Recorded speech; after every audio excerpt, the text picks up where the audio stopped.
Good morning, welcome to the garden. So I am out here opening up the greenhouse for the day. We are gonna have another beautiful sunny January day. We're getting lots of nice warm weather. It's not even that cold out right now.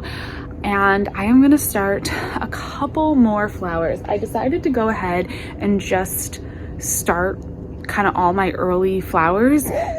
So she's excited about it too. So I started my petunias and my coleus and some other things like that. I actually ended up running out of room to start the foxglove and things I talked about in the last video. So I'm gonna start some foxglove, some things like that, and then I'm adding in some Gomphrena today and some Impatients. So I'll show you how that's going. I, of course, have eyes that are bigger than my seed trays, and I, ran out of space. So adjusting all of those things, but had to come out and just open the greenhouse for today. It's already 80 in there and the sun isn't even up yet. So I need to get it vented, or else it is going to get too steamy inside. And I'm just kind of taking a look around. There's not much going on. A little quick update. It's just pretty much looking the way it has been. I did want to come out and check on the carrots and see if they're having any growth. I'm really excited about having carrots in the garden. Doesn't look like they've been really growing. They're just kind of holding out here. Hopefully they'll take off and start growing maybe like in a month or two. But they have been like such a fun winter crop. As I've said before, I'm totally doing a ton more carrots next season. That's going to be great. Everything else, the collards are looking good. The cabbages are looking good. Some perennials are still hanging in there. I can see buds on the blueberry bush. Spring is coming. It's on its way. I know it'll be here before I know it, but I'm gonna go inside now and show you those seeds, tell you what I'm doing, and get them going. All right, so I actually stashed my seed tray up here above the fridge so that no toddlers or kitty cats or anything could get in there. So I just did a video where I talked about starting the coleus and petunias, and I mentioned some of these seeds, so I'll just go through them real quick. I'm gonna do couple more sea holly, some marjoram, some summer savory, tarragon, Mexican tarragon, super great spices. The steel blue sea holly is gonna be so fun in containers. This is like a little bit of kind of a cottagey plant, and it's one that's a sow in fall or late winter. So I actually started a little bit of this in the unheated greenhouse because it's cooler out there, kind of more mimics that like fall winter planting time. But it does say that you can start it in size, and that's actually recommended. So that's why I'm going to do a couple 10 to 12 weeks before your last frost. My last frost date is like early to mid-April, so we're right in that 10-week time frame, and it's a perennial zone 5 through 9, so it'll be a perennial for me. And then I'll plant it out once the soil temperatures are nice and warm. So that's that. And then I'm gonna do, again, I talked about these in my last video, but some verbena, which will be a really pretty airy kind of plant. I want to plant this right next to my tomatoes that I'm gonna have on the arch trellis, and have them kind of like, my vision is that they'll kind of like weave through the arch trellis and peek in and around tomato plants and be fun and all that. Okay, and then I'm gonna do some amaranth and some foxy foxglove. So those will be fun. And then these are the two new ones that I wanted to talk about today in this video. So Impatient, a beacon orange Impatient and a mandarin orange Gomphrena. Gomphrena and Impatients are two both like real staples in the garden center. I feel like you see these as like just really consistent staple annuals in the garden center. They're often there for purchase as started plants. And so I'm gonna try some of them from seed. I've never started Impatients from seed. I have grown Balsam, which I believe is like in the Impatient family, and it was super easy to grow. Like just one of the easiest, simplest plants I've started from seed. So hopefully Impatients are like that. I've definitely found with petunias that they're a really easy plant to start from seed, and they're also one that you see in garden centers all the time, so it may be why, like if they're really Impatient annual. So these are 6 to 10 weeks before your last frost. I'm just going to surface sow them, and they're going to be a really pretty kind of like orangey orange impatient. And then Gomphrena.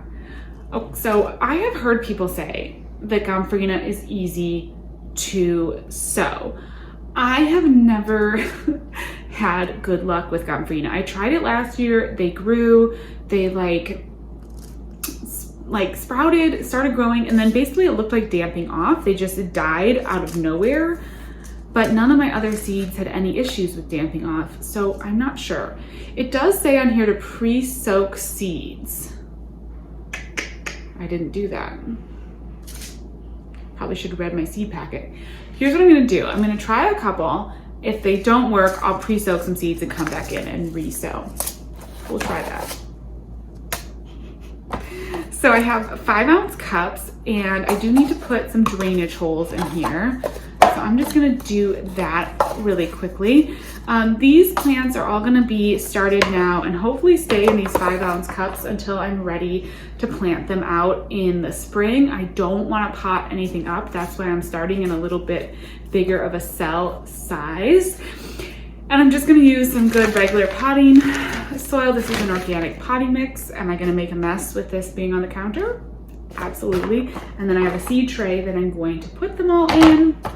I actually went through all of my seeds yesterday, and between the seeds that I got started in the video, the last video that I did about seeds starting with the coleus and petunias, and these seeds that I'm starting today, those are all of the flowers seeds that I'm gonna get started pretty much before my last frost. A week or two before the last frost, I'm gonna do some seed starting of like cosmos and zinnias and other kind of, you know, any like last minute annuals. Like there's some Thunbergia, which is like a big vine. I'm gonna get that started a couple weeks before my last frost. So I have a few things in that, probably more like 3 to 4 weeks before my last frost range. I have a couple kind of plants that I want to start then, but this is all of my like big early seed starting as far as flowers go. Next month, I'm gonna do a big round, or I guess in the middle of February, I'm gonna do a big round of seed starting for all my peppers and my eggplants and my tomatoes and all of that. But it's kind of crazy that I'm gonna be pretty much done with the flowers really until like mid-March once I get these going. So that's kind of neat. All right, so I'm gonna find something to make a little hole in these cups very carefully, and then we'll put in the soil and we'll just sow it all up. I did want to come in and say one more thing. You'll notice I already wrote down the name of the plant. This is part of why I like these cups, so you can just write down the name of the plant. I already wrote it on the side. I completely recommend, oops, if you're new to seed starting, whether you're using plant tags or you're writing on the side, whatever it is, put your plant tags in, write your labels, do all of that before you start sowing the seeds. It's so much easier, it saves so much confusion, and it also helps you to know, okay, I have, you know, these many seeds that I need to plant for this and that, and it can kind of help you with making sure you are laying everything out correctly. If you just start sowing, then you'll realize, oh wait, I don't have enough spaces, or something like that, or you can get confused of what's what. Just tips from a gardener that has mislabeled many things. Do all your labeling before. It'll just make life so much easier.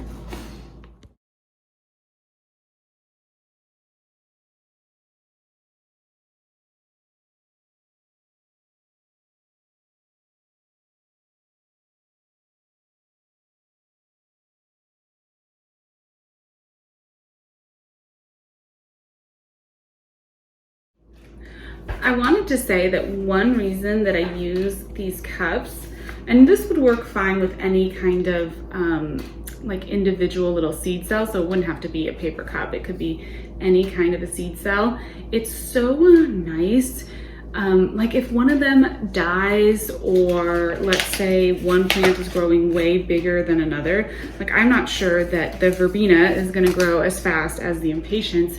If you have them in cups like this, I've just found, at least for me, it's so much easier to, like, you can move one cup, you can harden something else off and leave something else inside, and I don't know, it just sort of makes it easier to do all of those things. So that's another reason to consider at least individual seed cups if you haven't been growing in those. It's definitely something that I learned, unless you're doing all of the same plant, you know, in a 6-pack, separating it out, having something so you can easily separate the plants is so nice. And for us small gardeners, you know, like I only need 4 of these Gomphrena. Like I really don't need to have a full 6-pack, or, you know, it's certainly not, you know, a big flat of them. It's just helpful to have them each in their individual little seed cups. So that's something to think about too. I'm trying to be really deliberate as I'm doing this to only plant a couple seeds in each cell. These seeds are tiny. Flower seeds are so small. It can be really easy to overplant. And I definitely, like I started some cool weather flowers, and I totally overseeded a bunch of them in a bunch of areas, and I always regret it. You have to go in and separate things, and then I also feel like the seedlings just don't really grow as well. So even though these are teeny tiny little amaranth seeds that I'm sowing right now, I'm separating them out in the cup. So I'm trying to give them each like as much space as possible. So if I need to thin them out, it'll be easy. I don't have to like get in there and try to, you know, mess with anything to snip out the seeds. And then also they're just gonna grow better. Overpacked seedlings, even if you do snip out a few, I feel like it never goes quite as well as a seedling that just has enough space. And I'm just gonna do 2 seeds. These are all fresh seed packets. So I'm just doing 2 seeds in each cell. The sea holly seeds are kind of cool. Let's see if I can show you. I don't know if you can see it. They've got like these little plumes, look like little parachutes sticking off them. Okay, and the last things I have to do are my herbs. I am gonna do a couple seeds in the herbs. I like to have my herbs kind of like growing in a little bit of a clump. And so usually I'll do a few herb seeds in each cell, and then I kind of press it in and cover it up. Like with basil, I like to have like 3 or 4 plants growing together. So I'll put in, that's one time I will put in a few seeds and probably not thin them out. They're just such tiny seeds. There we go. Like that'll be a whole little mess of marjoram, but that's okay. And then summer savory. I love savory. I have winter savory and summer savory. So winter savory is a perennial, summer savory is an annual. And it's just this sort of like, I was gonna see if the seeds smell. They don't really smell. Like it's kind of like oregano, but it's kind of lighter. It's really good in like chickens, but I use my winter savory in chicken dishes. I use my winter savory in any place I would use oregano, and it's really good. Okay, everything is sown in there, and I do top water. So I'll start by misting. I do top water when I'm sowing in these seed cups just to prevent any like extra decomposition of the cups. The cups do tend to last until planting out, but I don't let them sit in water. So what I will do is start by misting everything. Well, there's just seeds in there. And then once they turn into seedlings, I have like a really fine tipped watering can, and I'll just water just around the edges, you know, as needed. Here we go. Okay, I gotta find my cover for this, and I will stick it up under some grow lights indoors. I did pack in all these little cups in here, so it's a little uneven, but that is just fine. Yay, more seeds planted. As I said, pretty much done with flowers starting until March, so that feels really, really good. This soil was a little bit moist because I had this bag out in the rain, so that's good. I don't have to water it too much, but I will really stay on top of it, especially as the seeds are sprouting, because we do not want anything to dry out. Thank you, as always, for hanging out and gardening with me. It's just so much fun to share all this. Let me know what flowers you're starting this year. I don't have any more room, but I have room on my list for next year, so I might have to add some things. Anyways, again, thank you, and I'll talk to you next video. Bye-bye.